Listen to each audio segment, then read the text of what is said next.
कि एनसीईआरटी कितना जरूरी है नीट के प्रिपरेशन के लिए। इस बार जैसे सेक्शन भी हटा दिया गया है, तो आपको क्या लगता है कि कट ऑफ बढ़ेगा, कम होगा?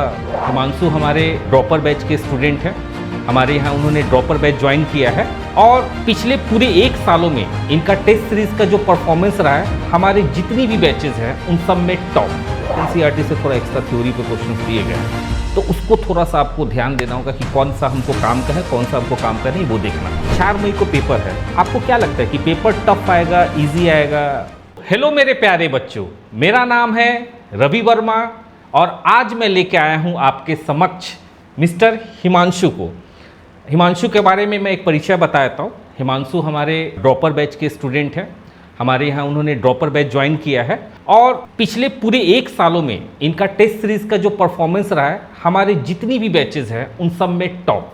कहने का मतलब आप ये बोल सकते हैं कि मोमेंटम कोटा क्लासेस में जो टॉप रैंकर है, अगर टॉप 3 लीजिएगा तो उनमें से एक नाम हिमांशु का आता है। हिमांशु से मैं पर्सनली भी बहुत ज़्यादा कन्विंस्ड हूँ और समझिए कि बहुत ऐसी बातें हैं जो एक टॉपर ही बता सकता है और वो टीचर को भी सीरियसली लेना चाहिए और उसको इम्प्लीमेंट अदर बच्चों में करना चाहिए ताकि बच्चों के भविष्य के लिए काम किया जा सके। तो आज मेरा यह वीडियो बनाने का मेन उद्देश्य है वो ये है कि टॉपर किस तरीके से पढ़ते हैं, टॉपर का क्या माइंडसेट होता है, टॉपर का रिजल्ट कैसे आता है, इन सब बातों से जो नीट 2025 में जो एग्ज़ाम देने वाले हैं उन बच्चों को अवगत कराया जाए और इसके अलावा जो भविष्य में नीट देने वाले हैं, नीट 2026 में देने वाले हैं, नीट 2027 में देने वाले हैं, वो बच्चा भी यहाँ से कुछ सीखे और अपनी दिशा को सही करते हुए सफलता के टॉप मोस्ट शिखर पर पहुँचे।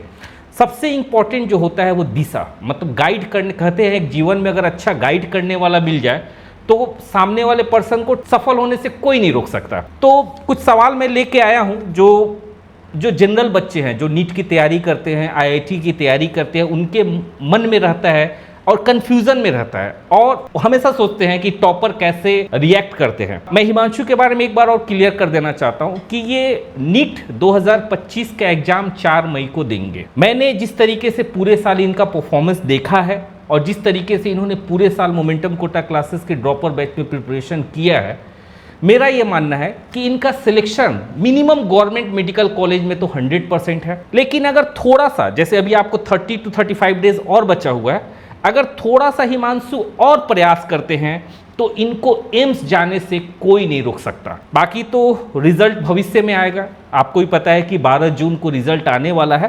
हालांकि ओएमआर शीट और उसका आंसर की तो पहले ही आ जाता है, तब तक बहुत सारी चीजें क्लियर हो जाती हैं, तभी सब कुछ क्लियर होगा। लेकिन आप देखिएगा, मैं आज से ही ये बात बोल रहा हूं कि अगर ये 30-35 दिन हिमांशु और मेहनत कर दिए, मतलब एक पॉजिटिव एटीट्यूड के साथ, तो इनको एम्स जाने से कोई नहीं रोक सकता है। तो चलिए हिमांशु से सवाल पूछना शुरू करते हैं।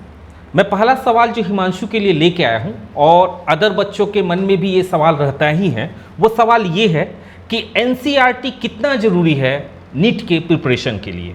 सर देखा जाए तो 3 सब्जेक्ट के अलग अलग हिसाब से होंगे। जैसे बायो की मैं अगर बात करूं तो बायो में भी 2 पार्ट होते हैं, एक जूलॉजी और एक बॉटनी। जूलॉजी के लिए एनसीईआरटी मस्ट है और एनसीईआरटी ही जूलॉजी में 180 आउट ऑफ 180 लाने के लिए इनफ है। पर बॉटनी में क्या होता है कि बॉटनी के कुछ टॉपिक्स ऐसे हैं, जैसे मॉर्फोलॉजी में फैमिलीज़ के टॉपिक आ गए, वो एनसीईआरटी में नहीं दिए हुए हैं, तो उसके लिए हमको थोड़ा सा आउट ऑफ एनसीईआरटी जाना पड़ता है। और बायो में अगर अपन क्वेश्चन प्रैक्टिस कर रहे हैं तो क्वेश्चन प्रैक्टिस करने के बजाय अगर एनसीईआरटी को ही अपन बार बार रिपीट करें तो उसमें 360 आउट ऑफ 360 आने के चांसेस बढ़ जाते हैं। ठीक है, देखिए आपका सवाल तो मैं समझ गया, लेकिन जैसे आपने बताया मॉर्फोलॉजी जो है, मॉर्फोलॉजी के लिए अपने को एनसीईआरटी से बाहर जाना है, तो कितने ऐसे सवाल हैं जो मॉर्फोलॉजी से पूछे जाते हैं? मतलब मैं ये जानना चाहता हूँ बेसिकली कि अगर मैं सिर्फ एनसीईआरटी पढ़ा तो जो बायोलॉजी में 90 क्वेश्चन आते हैं ऑन एन एवरेज, उसमें कितना मेरा कवर हो जाएगा सिर्फ अगर मैं एनसीईआरटी पढ़ा तो? सर सिर्फ अगर अपन एनसीईआरटी पढ़ते हैं तो आउट ऑफ 90 क्वेश्चंस हमारे 85 to 87 क्वेश्चंस कवर हो जाएंगे और बाकी जो 2 क्वेश्चन है उसके लिए हमको थोड़ा सा बाहर पढ़ना पड़ेगा। अच्छा, 3 क्वेश्चन 87 मतलब हाँ 2 से 3 क्वेश्चन, ठीक है। तो देखिए अगर मान के चला जाए कि 87 क्वेश्चंस भी अगर अपना कवर हो जाते हैं, यानी 3 क्वेश्चन छूटते हैं, यानी 4 से 12, लगभग मान के चलिए कि 360 में 348 या 350 तक मार्क्स आराम से आ जाएगा। ठीक है। तो देखिए, मैं तो अपने सारे बच्चों को, या जो भी बच्चे मुझे सुन रहे हैं या पेरेंट्स सुन रहे हैं, मैं पहले यही बात बोलूँगा कि ठीक है, हिमांशु ने बताया कि मॉर्फोलॉजी 2-3 क्वेश्चन के लिए हमको थोड़ा आउट ऑफ एनसीईआरटी जाना पड़ेगा, लेकिन सबसे पहले हम लोग एनसीईआरटी को कंप्लीट करेंगे, ठीक है, बायोलॉजी के लिए, ठीक है। अच्छा, एक बात उन्होंने और बात बताई कि हम लोग बार बार एनसीईआरटी को पढ़ेंगे, है ना, बार बार एनसीईआरटी पढ़ेंगे क्वेश्चन करने के बजाय। आपने ऐसा बोला क्या कि क्वेश्चन कम करना है और एनसीईआरटी बार बार पढ़ना है? लेकिन मेरा मानना थोड़ा अलग है, हो सकता है कि मैं थोड़ा गलत हूँ। मेरा ये मानना है कि अगर मान लीजिए आप बार बार एनसीईआरटी पढ़ रहे हैं तो इसमें एक सेचुरेशन लेवल आ जाता है, मतलब उसमें कंटेंट आप उसमें एक्सट्रैक्ट नहीं कर पाते हैं, या फिर ऐसा कंटेंट जो दिमाग को हिट करे ऐसा नहीं हो पाता है। लेकिन वही अगर मान लीजिए कि उस एनसीईआरटी पे बेस्ड अगर अपन क्वेश्चन कर रहे हैं, मान लीजिए एनसीईआरटी का एक पैरा नंबर 1 किसी चैप्टर का है और उस पे बेस्ड आपको 10 क्वेश्चन मैंने दे दिया। एनसीईआरटी तो नो डाउट आपको टॉपिक पढ़ना ही है, आपको ये पैराग्राफ पढ़ना ही है, लेकिन अगर मैं 10 क्वेश्चन पैराग्राफ करते, मतलब 2 बार पैराग्राफ पढ़ लिया और 2 बार वो 10 क्वेश्चन दे दिया, तो मेरा ये मानना है कि वो ज़्यादा अच्छा तैयारी करेगा।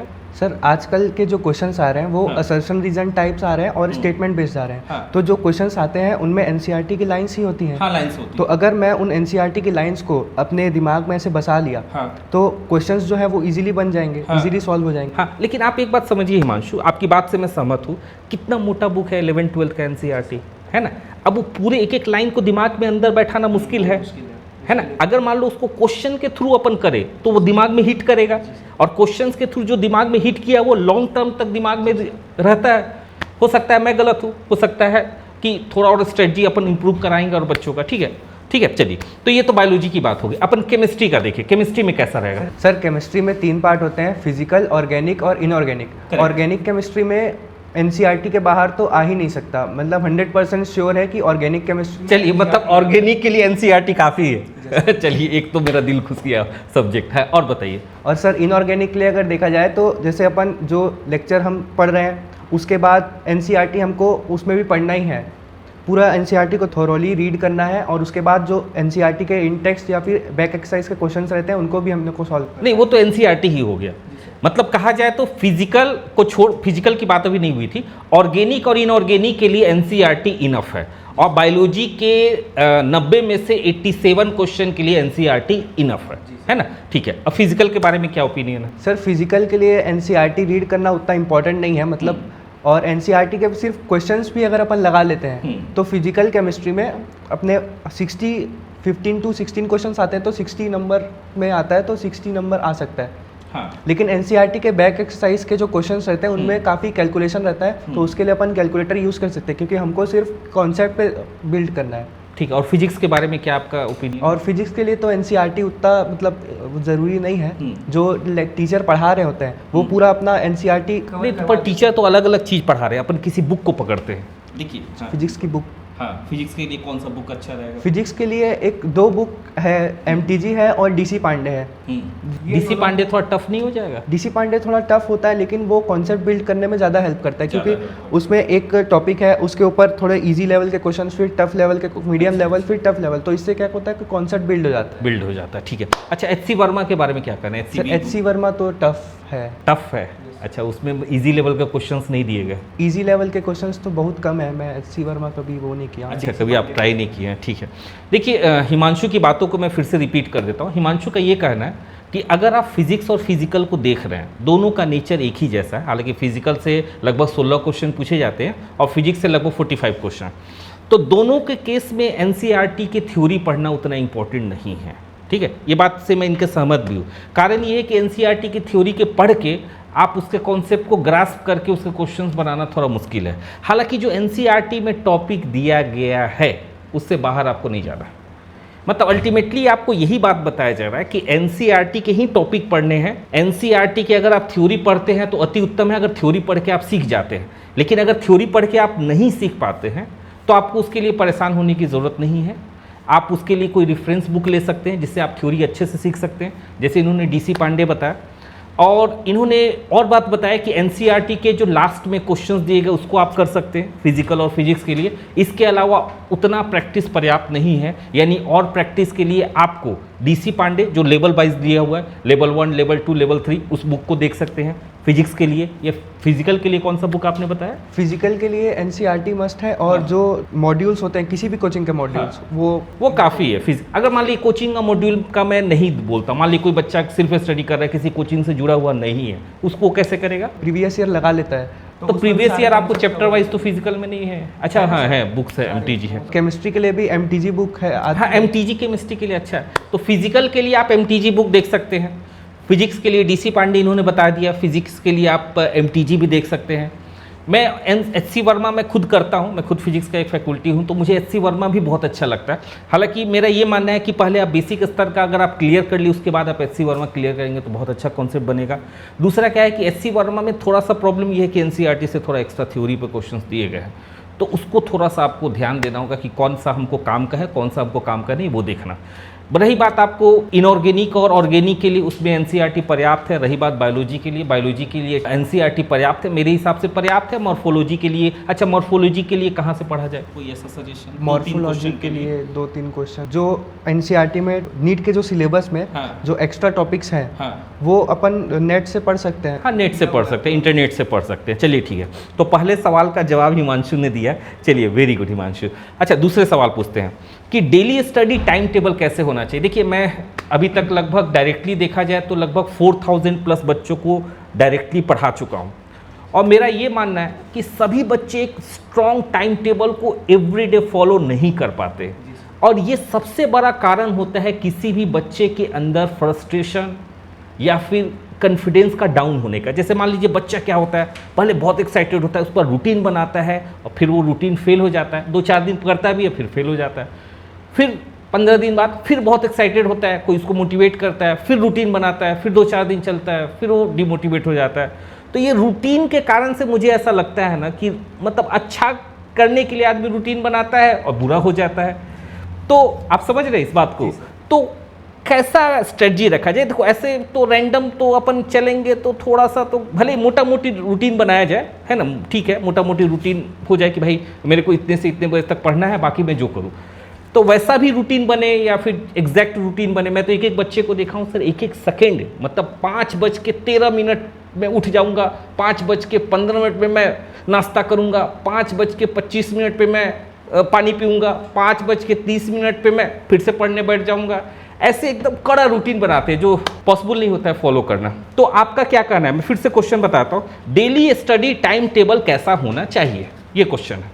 सर, टाइम टेबल अगर हम बनाते हैं तो वो एक दिन फॉलो होता है, एक दिन नहीं होता है। फिर अगले 10-12 दिन फिर अपन बाद टाइम टेबल बनाएंगे, फिर वो फॉलो नहीं होगा तो फिर अपन डीमोटिवेट होते हैं। हाँ, और इससे पढ़ाई खराब होता है। इससे पढ़ाई खराब होती है। हाँ, बल्कि हाँ, और बल्कि पॉजिटिव रहना है कि टाइम टेबल अपन ना बना के अगर एक दिन पहले हम ये डिसाइड कर लेते हैं कि आज मुझे इतना करना ही करना है किसी भी कीमत पे, और हम सिर्फ अपने सोने और उठने का टाइम फिक्स कर लेते हैं, तो हमारा दिमाग फ्रेश रहेगा। और अगर माइंड फ्रेश रहेगा तो हम आगे की जो अपन शेड्यूल बनाए कि अपने को इतना सिलेबस बनाए, इतना एक दिन में करना है करके, वो हम कर पाएंगे। और अगर मान लो कि नहीं हो पाया, बाई चांस कुछ काम आ गया, नहीं हो पाया, 80% ही हुआ, तो अगले दिन उसको ट्राई करेंगे कि आज मेरा 80% हुआ तो कल मैं इसका 90% कंप्लीट करूंगा। लेकिन कुछ बच्चे ऐसे भी होते हैं हिमांशु, जो ऐसा मतलब टारगेट ले लेते हैं जो इम्पॉसिबल टाइप का टारगेट होता है, मतलब एक्साइटमेंट में, है ना। तो मैं वही बात बोलूँगा उन बच्चों के लिए या उनके पेरेंट्स के लिए कि कभी भी आप अपने लिए टारगेट सेट करें, आप पहले अपने आप को समझिए कि आप 1 घंटे में कितना कवर कर सकते हैं। उसके हिसाब से आप एक ऑन एन एवरेज टारगेट लीजिए, जिसमें से आपका टारगेट जो होना चाहिए, इसमें आपको ये विश्वास होना चाहिए कि ठीक है, इसका मैं 90% या 80% मैं कर ही लूँगा। अब एक बच्चा टारगेट ले लिया कि आज पूरा बायोलॉजी ख़त्म जब तक नहीं होगा तब तक उठूँगा नहीं, तो ये तो क्या है, थोड़ा सा इम्पॉसिबल टाइप का नहीं लगता है एक दिन में पूरा बायोलॉजी एनसीईआरटी पढ़ के ख़त्म करना? भले ही वो 10 बार पढ़ाओ पहले, अलग बात है, रिवीजन करना अलग चीज़ होता है, लाइन बाय लाइन पूरा पढ़ के ख़त्म करके फिर से। सर, जो सिलेबस हम सिलेक्ट कर रहे हैं कि आज हमको इतना पढ़ना है, वो हमको अपनी पहले कैपेबिलिटी समझनी है और फिर समझना है कि एग्ज़ाम को कितना दिन बचा है। अब वही होता है कि एग्ज़ाम के 1-2 दिन पहले बच्चा पूरी एनसीईआरटी पढ़ लेता है 1-2 दिन में, और लेकिन वही अगर उसको एग्ज़ाम के 3-4 महीने पहले बोला जाए कि एक दिन में पूरी एनसीईआरटी पढ़ो, तो वो फ्रस्ट्रेट हो जाएगा, नहीं पढ़ पाएगा। तो वही है कि टाइम के अनुसार और अपनी कैपेबिलिटी के अनुसार हमको सिलेक्ट करना है सिलेबस। सही बात है, सही बात है। चलिए, और एक आपने बताया कि आप सोने का उठने का टाइम डिसाइड कर लीजिए, है ना। मैं उसमें 2-3 चीज़ और ऐड करूँगा। पहला तो खाने का भी टाइम, क्योंकि मेरा ये मानना है, क्योंकि मैं भी स्टूडेंट रहा हूँ, मैंने भी काफ़ी स्ट्रगल किए हैं, बहुत पढ़ाई किया, और मैंने यही बात महसूस किया कि एक स्वस्थ मन एक स्वस्थ शरीर में निवास करता है, और स्वस्थ मन आपका तभी होगा जब आपका डाइट प्रॉपर होगा। मतलब हाँ, सुबह में नाश्ता बहुत सारे बच्चे स्किप कर देते हैं। मेरे हिसाब से आपको नाश्ता 9-9:30 बजे तक कर लेना चाहिए। लाइट नाश्ता कीजिए, दोपहर में खाना खाइए, ज़रूर खाइए, है ना। और दोपहर में जो खाना खाएं उसमें कोशिश कीजिए कि चावल थोड़ा कम हो, क्योंकि चावल से नींद आता है। हालांकि कुछ बच्चे तो सिर्फ चावल ही खाते हैं, उनका आदत ही है, मैं भी उनमें से एक था। ठीक है, उसको आप मैनेज कीजिए, ठीक है, किसी तरीके से कि मैनेज हो। रोटी खाने से नींद नहीं आता है सर, रोटी खाने से नींद नहीं आता है, चावल खाने से ज़्यादा नींद आता। आप क्या खाते हो? आप क्या खाते हैं? मैं रोटी। चावल दोपहर में नहीं खाते दोपहर में हैं? चलिए ठीक है, क्योंकि रात को हमको अच्छी नींद चाहिए, दोपहर में नींद कम चाहिए। हाँ, लेकिन दोपहर में भी पावर नैप होना चाहिए। नहीं सर, मेरा ये मानना है कि जैसे एग्ज़ाम 2 से 5 होता है, तो उस टाइम हमको कुछ भी नहीं करना है। 5 बजे के बाद हम जो करना है करें, या 2 बजे के पहले हमको कितना जो भी करना है अपन पावर नैप ले, कुछ भी, लेकिन 2 से 5 के बीच में माइंड हमारा एकदम फ्रेश होना चाहिए। सही बात है। देखिए, आपकी बातें मतलब बहुत अच्छी लगी मुझे। इन्होंने ये बात बताया, मैं सबको समझाता हूँ कि 2 से 5 मुझे एग्ज़ाम देना है, और अगर मेरा आदत रहेगा 2 से 5 पावर नैप लेने का या सोने का, तो बट नेचुरल सी बात है कि शरीर आपको क्लॉक के हिसाब से चलता है। जैसा आपने पिछले 1 सप्ताह 1 महीने से अपने शरीर को ढाला है, वही शरीर डिमांड करेगा। तो जब एग्ज़ाम आपका है, जैसे 4 मई को एग्ज़ाम है, तो जब 2 से 5 का समय आएगा, जब आपको एग्जामिनेशन में अपने दिमाग का मैक्सिमम यूज़ करना है, मैक्सिमम इफिशियंसी का यूज़ करना है, उस समय आपको नींद आएगा। आप यही बोल रहे हैं ना? तो इसका मतलब ये है कि हमको दोपहर में सोने का आदत ख़त्म करना होगा, या फिर अगर सोना भी है तो 11 बजे से 12 बजे 1 बजे तक लास्ट उठ जाना है। ठीक है, हालांकि मेरे हिसाब से वहाँ पे तो आपको 11:30 में जाना है, तो वो 1 बजे तक सो के भी तो आप नहीं जा सकते। सर, वहाँ पे जाके बैठना ही पड़ता है। मतलब अगर आप 11 AM तक पहुँच जाते हो, तो आपको पेपर तो 2 बजे मिलेगा, तो 11 से लेके 1:30 बजे तक के पास आपका टाइम है। तो आप उस समय वहाँ पे भी एक छोटा सा पावर नैप ले सकते हैं। और फिर जैसे ही अपन सो के उठते हैं, हमारा माइंड बहुत फ्रेश होता है, तो आप फ्रेश माइंड से आप पेपर एग्जाम स्टार्ट कर सकते हैं। बल्कि मैं तो अपने जीवन में जब मैं प्रिपरेशन करता था, मैं आपको अपनी बात बताऊं हिमांशु, ये बातें आपको 2003-4 की है। तो उस समय मैं क्या करता था, जैसे सुबह में हमारे यहाँ भी मेरी भी कोचिंग रहती थी, तो सुबह में कोचिंग लिया, उसके बाद कोचिंग से आने के बाद खाना खाने के बाद 2 घंटा सो जाता था। मैं नीट का नहीं, मैं तो IIT का प्रिपरेशन किया हूँ। तो वहाँ पे एग्ज़ाम्स जो है, पहले जो एग्ज़ाम्स होता था मॉर्निंग शिफ्ट में होता था, तो दोपहर में सोने का कोई प्रॉब्लम नहीं था। लेकिन अभी नहीं है, अभी आपको नीट का एग्ज़ाम दोपहर में होता है, तो आपको उसी हिसाब से मेंटेन अपने आप को करना पड़ेगा। तो मैं आने के बाद खाना खा के सो जाता था, और उसके बाद जब उठता था तो एक बहुत ही अच्छी ऊर्जा के साथ में 4 घंटे 5 घंटे लगातार अच्छा पढ़ लेता था। मतलब जो आपने बात बोला ना कि सोने के बाद आपका जब उठते हैं तो सबसे अच्छा ब्रेन वर्क करता है, और आप कितना भी पढ़ के चले जाओ, नीट के एग्ज़ाम में आपका ब्रेन अगर अच्छा वर्क नहीं करेगा तो आपका मार्क्स अच्छा नहीं आएगा। कहने का मतलब है कि वो जो 3 घंटे आपको मिलेंगे 4 मई को दोपहर के 2 बजे से 5 बजे तक, उस समय आपका दिमाग शांत होना चाहिए, फ्रेश होना चाहिए, थका हुआ नहीं होना चाहिए, किसी तरह का टेंशन नहीं होना चाहिए, और घबराहट नहीं होना चाहिए। जो आपने पढ़ लिया, जो नहीं पढ़ा वो भी पढ़ लिया। आपको इतना कॉन्फिडेंस होना चाहिए, और आपको शांत मन से उस समय को उपयोग करना चाहिए, ताकि आपका दिमाग मैक्सिमम अपना यूज़ कर सके। एक बात आप हमेशा याद रखिएगा, कोई भी टीचर, जैसे हम लोग ही बोलते हैं हमारे टेस्ट सीरीज से 70% क्वेश्चंस मैच करते हैं, लेकिन क्वेश्चंस का डिजिट मैच कभी नहीं करता, क्योंकि वहाँ पे क्वेश्चंस बनाए जाते हैं। आप सहमत है? कॉन्सेप्ट मैच कर जाएगा। जैसे मान लो कि मैं एक छोटा सा एग्जांपल देता हूँ, जैसे मैं फिजिक्स पढ़ाता हूँ, तो मेरा ये मानना है कि रे ऑप्टिक्स से जब भी क्वेश्चन पूछता है, उसमें कॉम्बिनेशन ऑफ लेंस का क्वेश्चन रहता है। अब जैसे यूनिट एंड मेजरमेंट देख ले, तो यूनिट एंड मेजरमेंट में ईरर से क्वेश्चन पूछता ही, अक्सर सिग्निफिकेंट डिजिट से क्वेश्चन पूछता है। सबसे ज़्यादा फिजिक्स में किसी चैप्टर में अगर क्वेश्चन पूछता है, तो मेरा ये मानना है करंट इलेक्ट्रिसिटी। आप मानते हैं इस बात को? करंट इलेक्ट्रिसिटी से 5 क्वेश्चन तक पूछे जाते हैं, और जबकि ईजी है। हम लोग 10वीं में भी पढ़े, 8वीं में भी पढ़े, तो तो 8वीं और 10वीं से पढ़े रहते हैं, तो 12वीं में या फिर ड्रॉपर में जब वो पढ़ते हैं तो मेरे हिसाब से उसमें बहुत अच्छी तरीके से हमारा कमांड हो जाता है और क्वेश्चन बनता है। सर फिजिक्स में अगर मैं बात करूँ तो फिजिक्स में कुछ कुछ चैप्टर्स ऐसे होते हैं जिनमें फार्मूला कम होता है, जैसे motion in 1D, motion in 2D, उसमें उनमें फार्मूलाज कम है, बट सिर्फ अपन फार्मूला पढ़ के उनके क्वेश्चंस में अप्लाई नहीं कर सकते, उसके लिए हमको क्वेश्चन प्रैक्टिस चाहिए। और करंट इलेक्ट्रिसिटी में क्या है कि फार्मूलाज ज़्यादा है, लेकिन अगर उन फार्मूलाज पे हम एक एक क्वेश्चंस कर लेते हैं तो वो हमारे लिए इनफ हो जाएगा। और वही सिंपल फार्मूला बेसिस क्वेश्चन आते हैं जैसे KVL हो गया, KCL हो गया, आपको रेसिस्टेंस का इक्विवेलेंसी हो गया, सेल का इक्विवेलेंसी हो गया, है ना। अभी तो पोटेंशियोमीटर हटा दिया है सिलेबस से, है ना। मीटर ब्रिज है, मीटर ब्रिज और व्हीटस्टोन ब्रिज है। व्हीटस्टोन ब्रिज से भी इजी क्वेश्चन, बस वो स्ट्रक्चर ऐसा घुमा के रखता है ना, बच्चा कंफ्यूज हो जाता है, तो उसका एक तरीका है, उस तरीके से आप स्ट्रक्चर निकाल सकते हैं। चलिए अगला सवाल मैं फिजिक्स के बारे में ही पूछूंगा। देखिए मैं तो ये मानता हूँ कि बच्चे बायोलॉजी अच्छा कर लेते हैं, केमिस्ट्री भी अच्छा कर लेते हैं, पर फिजिक्स में क्यों पीछे छूट जाते हैं? सर बच्चे ना फिजिक्स को कॉम्प्लिकेट कर देते हैं। अच्छा। फिजिक्स जो है वो एक आसान सब्जेक्ट है और हमको जेई के लिए तो तैयारी करना नहीं है, हमारी तैयारी तो नीट के लिए है। नीट और नीट में सिंपल फार्मूला बेस्ड जाते हैं। नीट में 45 में से 30 क्वेश्चन ऐसे होते हैं जो कि सिंपल फार्मूला बेस्ड होते हैं या इजी कॉन्सेप्ट पे बेस्ड है। जी सर, है ना। 120 मार्क्स तो बच्चा ऐसे ही ला लेता है, बट सारे बच्चों के 120 तो नहीं आ पाते, वो कम ही कम लाते हैं। वो तो बहुत ज़्यादा आप बोल रहे हैं 120। मैं तो ऐसा सुना हूँ कि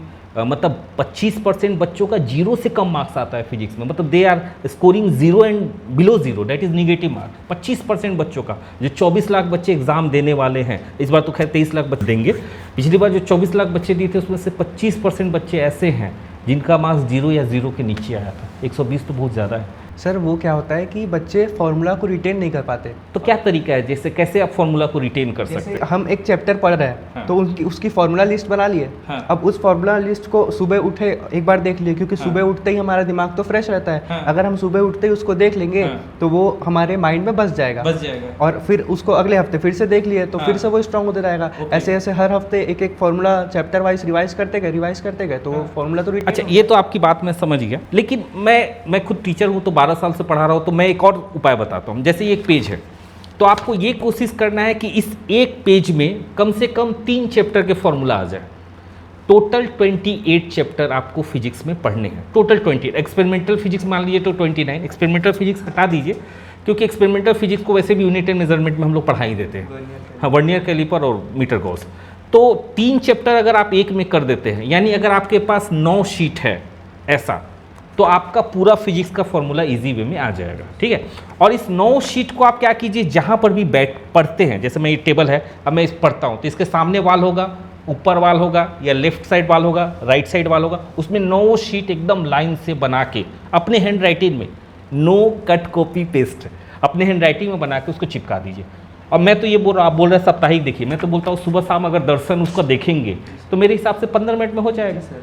15 मिनट में 9 शीट अपन देख सकते हैं। आपको हमेशा रिटेन तो नहीं करना है, बस 9 शीट देखना है। और अगर डेली अगर 2 बार 3 बार उस चीज़ को देख रहे हैं, क्योंकि वो मेरे सामने है, जब भी मैं स्टडी कर रहा हूँ, बायोलॉजी में पढ़ रहा हूँ और फिजिक्स का एक फॉर्मूला देख लिया, फिर बायोलॉजी पढ़ रहा हूँ और 9 शीट देख लिया, तो मेरा फिजिक्स तो याद हो जाएगा। अच्छा, बायोलॉजी में मेरा ये मानना है कि बायोलॉजी को अगर आपको अच्छा स्कोर करना है तो आपको कंटिन्यू एकदम लास्ट तक पढ़ना होगा, एवरी डे। बायोलॉजी हो गया, ऑर्गेनिक और इनऑर्गेनिक हो गया, क्योंकि वो भूल जाता है आदमी, थ्योरेटिकल रहता है। थ्योरेटिकल।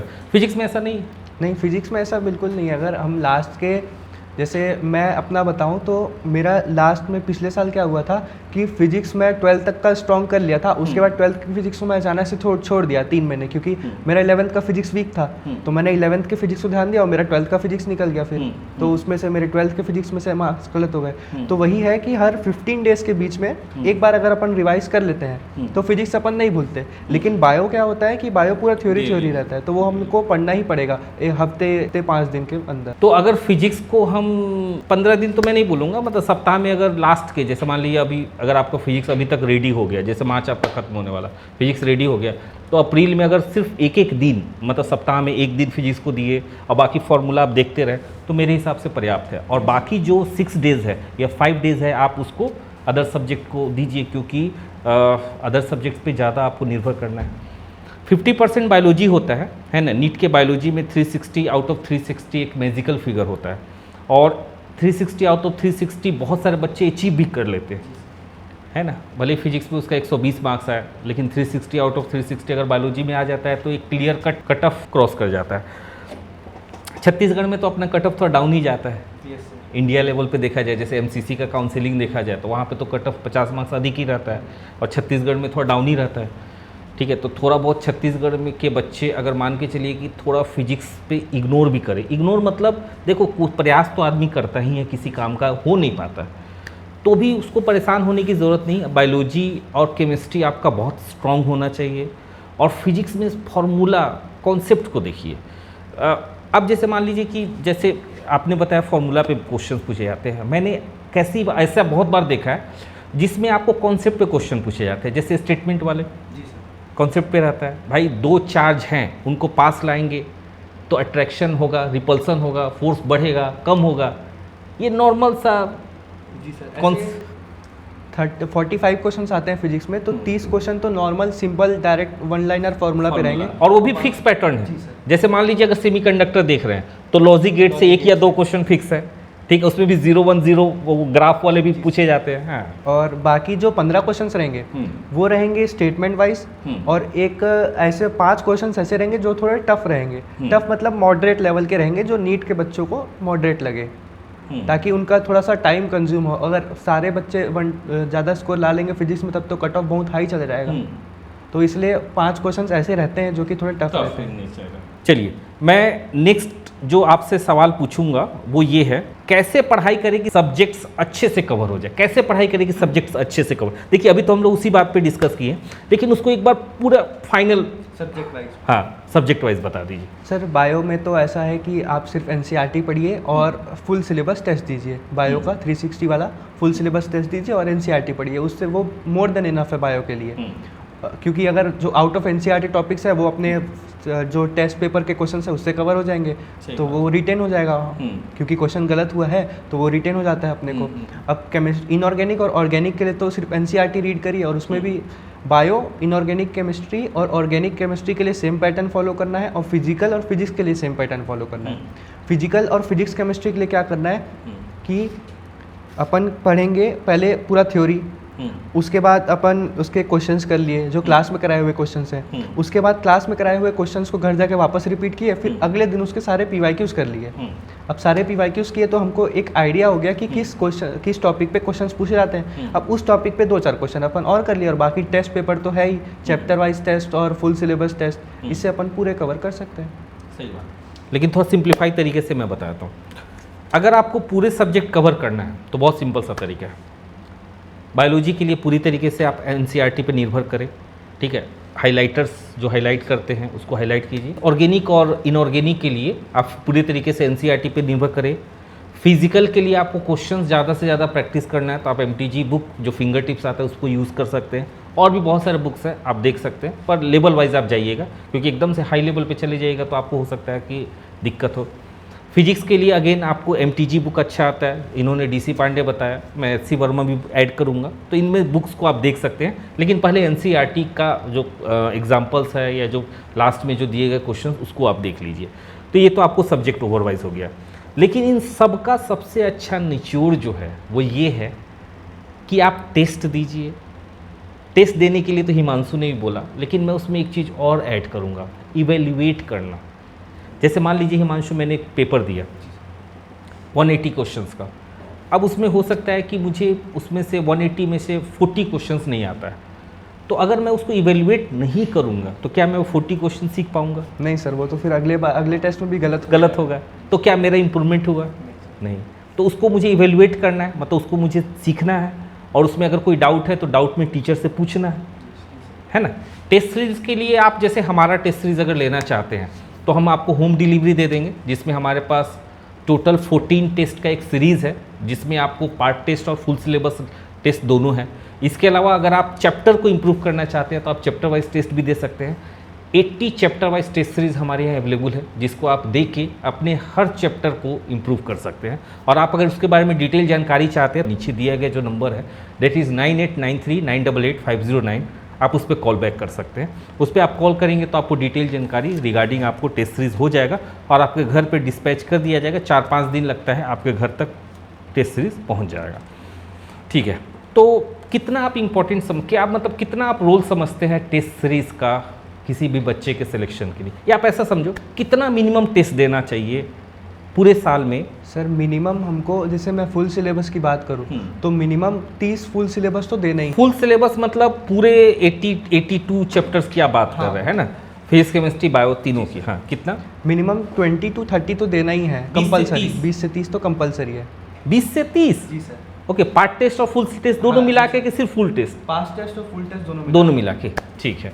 अगर मान लो सिर्फ फुल सिलेबस टेस्ट देखा जाए, वो कितना देना चाहिए? सर वो तो फिर कम से कम तो 15 तो देने ही चाहिए। 10 मान के चलो। जी सर। है ना, क्योंकि इवेल्युएट भी तो करना है ना, टाइम तो हो जाएगा, क्योंकि एक पेपर देने में आपको पूरा एक दिन की ऊर्जा लगेगा, क्योंकि आप पढ़ेंगे ऊर्जा एक दिन का लगेगा, इवेल्युएट करने में फिर एक दिन का ऊर्जा, तो 2 दिन तो वैसे ही लगा, और फिर उसके बाद जो आप पहले से पढ़े उसको रिवीजन भी करना है। तो यानी मेरा ये मानना है कि हर 3 दिन के गैप पे, अगर अप्रैल मंथ चल रहा है, अप्रैल 30 दिन का होता है, तो 30 दिन का होता है, यानी अप्रैल में कम से कम आप 720 मार्क्स का आप टेस्ट दीजिए with full syllabus and full length.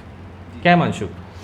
ठीक है, कुछ और क्वेश्चन पूछूंगा। हिमांशु का भी समय कीमती है क्योंकि अभी तैयारी चल रही है, इनकी एग्जाम्स सर पे आ गए हैं। रिवीजन की सबसे अच्छी स्ट्रेटजी क्या है? रिवीजन मतलब अगर पूरे रिवीजन की बात किया जाए तो सबसे अच्छी स्ट्रेटजी आप क्या मानते हैं? फिर से एक बार देखते हैं। सर रिवीजन के लिए सबसे अच्छी स्ट्रैटेजी रहेगी कि अपन सिर्फ पेपर्स दें, क्योंकि पेपर्स? अगर अपन चैप्टर वाइज पेपर्स दे रहे हैं तो हमको तो पता चल जाएगा ना कि उस चैप्टर में से हमारे कौन से टॉपिक वीक है, और फिर उस टॉपिक को हम दोबारा पढ़ के वापस से दे सकते हैं। हाँ, लेकिन एक चीज़ आप वो बोलूँगा, फॉर्मूला जो 9 पेज आप चिपकाए हैं अपने सामने, उसका डेली सुबह शाम दर्शन करते रहना ताकि वो आपको याद रहे।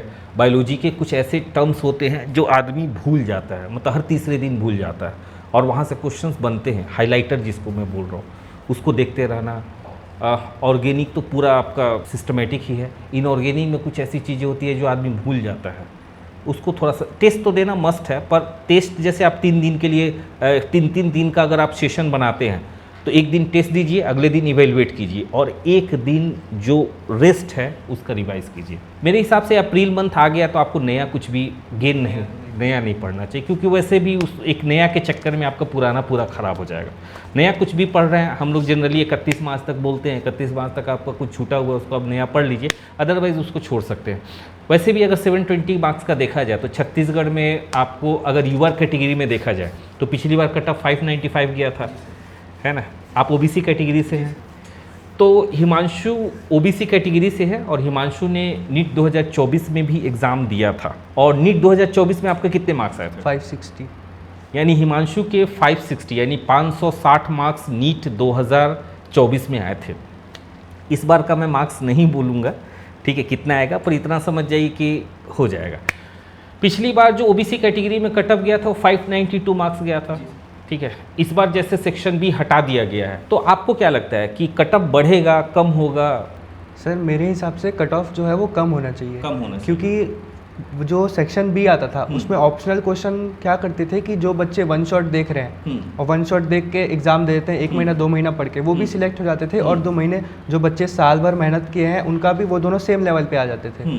लेकिन अब क्या होगा? जी सर, लेकिन अब क्या होगा कि जो बच्चे साल भर मेहनत किए हैं उनका लेवल थोड़ा ऊपर चले जाएगा। हाँ, क्योंकि वो तो पूरा टॉपिक पढ़े हैं और ये आधा अधूरा पढ़े हैं। हाँ, फिर वो जो 1 शॉट जो देखने वाले बच्चे हैं वो सिलेक्ट नहीं हो पाएंगे। हाँ, मतलब उनका भी सिलेक्शन हो सकता है अगर वो और नहीं, सिलेक्शन तो किसी का हो सकता है, लेकिन जो मेहनत किया वही जाए, वो जी सर, वो सबके लिए जस्टिफाइड है।